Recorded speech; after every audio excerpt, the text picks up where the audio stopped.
लंबी जंग करना कोई बच्चों का खेल नहीं। ये कहावत यूक्रेन के राष्ट्रपति ज़ेलेंस्की पर बहुत भारी साबित हो रही है।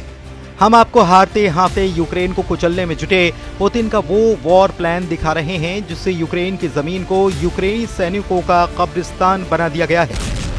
पिछले 24 घंटे में ही रूसी सेना ने जमीन और आसमान से कम 763 से ज्यादा हमले बोले हैं।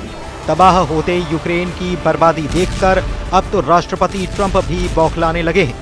अमेरिका में सबसे ताजा सर्वे में अमेरिका ने राष्ट्रपति ट्रंप पर भड़कते हुए कहा है कि ट्रंप पूरी तरह से पुतिन के हमलों की अनदेखी कर रहे हैं और यूक्रेन जंग में ट्रंप अब धृतराष्ट्र की तरह आंखें मूंदे बैठे हैं।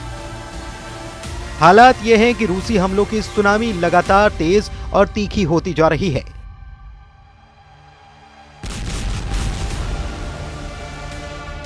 सिर्फ 24 घंटे में ही यूक्रेन के खेरसॉन, खार्किव और डोनेत्स्क में रूसी हमलों में 400 से ज्यादा बड़ी इमारतें और घर भस्म हो चुके हैं। सबसे चौंकाने वाला खुलासा तो ये हुआ है कि पुतिन ने यूक्रेन के साथ साथ यूरोप पर हमले करने के लिए 1,60,000 से ज्यादा नए सैनिकों को जंग में उतार दिया है। दावा तो यहां तक किया जा रहा है कि पहले भर्ती हुए 1,50,000 सैनिकों के अलावा ये अतिरिक्त सैनिक रूसी सेना को बेशुमार ताकत और बढ़त देंगे। आप पुतिन के युद्ध के जुनून को इसी से समझ सकते हैं कि मार्च महीने के 30 दिन में ही यूक्रेन के 22,000 सैनिकों को मारने का दावा किया। रूसी सेना के तूफानी हमलों ने यूक्रेन और यूक्रेन की सेना दोनों के चीथड़े उड़ाकर रख दिए हैं। जब से डोनाल्ड ट्रंप अमेरिका के 47वें राष्ट्रपति बने हैं, उसके बाद से रूस के यूक्रेन पर हमले कम होने के बजाय बेहद तेज हो चुके हैं। हालात ये हैं कि राष्ट्रपति ट्रंप किसी भी कीमत पर पुतिन के खिलाफ खुलकर युद्ध नहीं करना चाह रहे, जैसा कि अमेरिका के पूर्व राष्ट्रपति बाइडेन कर रहे थे। इधर पुतिन ट्रंप की इस सोच का फायदा उठाते हुए यूक्रेन के ज्यादा से ज्यादा इलाकों पर कब्जा करने में जुटे हैं। यही वजह है कि पूर्वी, दक्षिणी और उत्तरी यूक्रेन पर रूस के हमले बेहद तेज हो चुके हैं। रूसी वायुसेना के सुखोई 35, सुखोई 27, सुखोई 34 और मिग 29 ने यूक्रेन के एयर डिफेंस को तेजी से तबाह करना शुरू कर दिया है। यूक्रेनी सेना के एयर डिफेंस पर ज्यादा से ज्यादा हमला करने के पीछे रूसी सेना का सिर्फ एक मकसद है, यूक्रेनी सेना को अंधा कर देना, ताकि रूसी मिसाइलों और ड्रोन हमलों से यूक्रेन को जबरदस्त हार दी जा सके। पुतिन के इस प्लान का असर भी यूक्रेन की जमीन पर साफ दिखने लगा है। ज़ेलेंस्की ने खुद दावा किया कि पिछले एक हफ्ते से ऐसी कोई रात नहीं गुजर रही जब चिंघाड़ते और दहाड़ते यूक्रेनी ड्रोन और मिसाइलें यूक्रेन के शहरों को तबाह ना कर रही हों।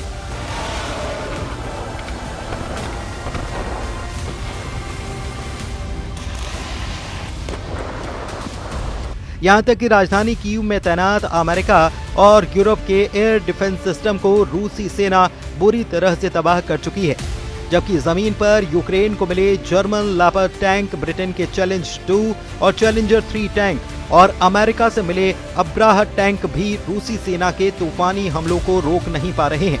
रूस यूक्रेन जंग को 37 महीने हो चुके हैं। चौथे साल में चल रही जंग में अब ऐसे युद्ध के मौके पर ये पहुंच चुकी है जहां पर यूक्रेनी सेना पूरी तरह से तबाह हो रही है।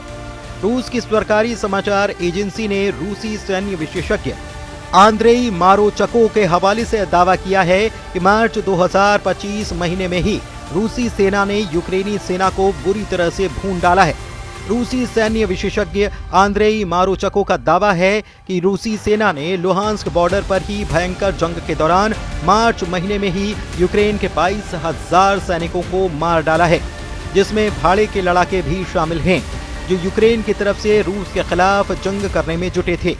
रूसी आंद्रेई मारोचको का डंके की चोट पर दावा है कि यूक्रेन सेना को फरवरी की तुलना में मार्च महीने में 13 गुना ज्यादा सैनिकों का नुकसान हो चुका है। फरवरी में रूसी सेना ने सिर्फ 1800 यूक्रेनी सैनिक मारे थे, जबकि मार्च में यूक्रेन के 22,000 सैनिक मारे जा चुके हैं। यहां तक कि रूसी सेना के T-90, T-72 जैसे T सीरीज के टैंकों ने भी यूक्रेनी सेना के टैंक और बख्तरबंद लड़ाकू वाहनों को भारी नुकसान पहुंचाया है।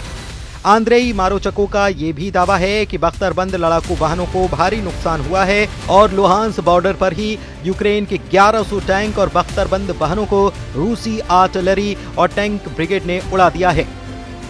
उधर यूक्रेन के राष्ट्रपति जेलेंस्की ने कहा है कि रूसी हमलों की भौगोलिक स्थिति और क्रूर हमले सचमुच हर रोज रात में दिखाई देते हैं। पुतिन को कूटनीति की कोई परवाह नहीं है और पिछले कई हफ्तों से बिना शर्त युद्ध विराम के लिए यूएस का प्रस्ताव रहा है और लगभग हर दिन इस प्रस्ताव के जवाब में रूसी ड्रोन, बम, तोपखाने की गोलीबारी और बैलिस्टिक हमले होते हैं। रूस पर दबाव बढ़ाया जाना चाहिए। सभी कठोर उपाय जो युद्ध छेड़ने और उस व्यवस्था को बनाए रखने की उसकी क्षमता को तोड़ सकते हैं जो युद्ध के अलावा कुछ नहीं चाहती। रूस के खिलाफ प्रतिबंध जरूरी है। यूक्रेन के लिए ज्यादा हवाई सुरक्षा जरूरी है। सभी साथियों के बीच ज्यादा सहयोग और एकता जरूरी है।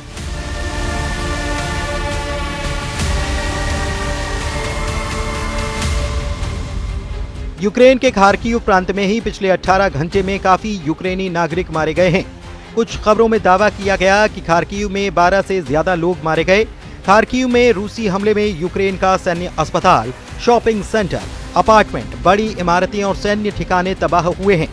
रूस ने हवाई हमलों से तूफानी हमले किए हैं। यूक्रेन के सुमय, ओदेसा, डोनेस्क में रूस ने 111 ड्रोन से हमले किए। रूस का दावा है कि यूक्रेन में दक्षिणी जापोरिजिया क्षेत्र में शचे ब्राकी गांव और पूर्वी डोनेस्क क्षेत्र में पेंटेलेई मोनिवका पर कब्जा कर लिया है। मॉस्को ने यूक्रेन पर पिछले 24 घंटे में यूक्रेन के पावर प्लांट का धुआं निकाल कर रख दिया है। जेलेंस्की ने यूरोपीय देशों से दो टूक कहा है कि अब वक्त आ गया है कि यूक्रेन में यूरोपीय देश जंग करने के लिए अपने सैनिक भेजें। बेहद गुस्से में जेलेंस्की ने साफ कहा है कि यूक्रेन को शांति सेना नहीं, यूरोप की स्पेशल फोर्स और हथियारों की दरकार है। जंग के बीच यूक्रेन के राष्ट्रपति जेलेंस्की ने दावा किया कि पिछली रात में कुल 172 ड्रोन से रूसी सेना ने हमले बोले, जिनमें 100 से ज्यादा शाहिद ड्रोन थे। मिसाइल और बैलिस्टिक धमकियों के साथ साथ बड़े ड्रोन हमले अब लगभग रोज हो रहे हैं। हमारे साथियों को ये समझना चाहिए कि ये रूसी हमले न केवल हमारे लोगों को बल्कि इस युद्ध को समाप्त करने के उद्देश्य से किए जा रहे सभी अंतर्राष्ट्रीय प्रयासों, कूटनीतिक प्रयासों को भी निशाना बनाते हैं। रूस उन सभी लोगों के खिलाफ हमला कर रहा है जो युद्ध को समाप्त करना चाहते हैं।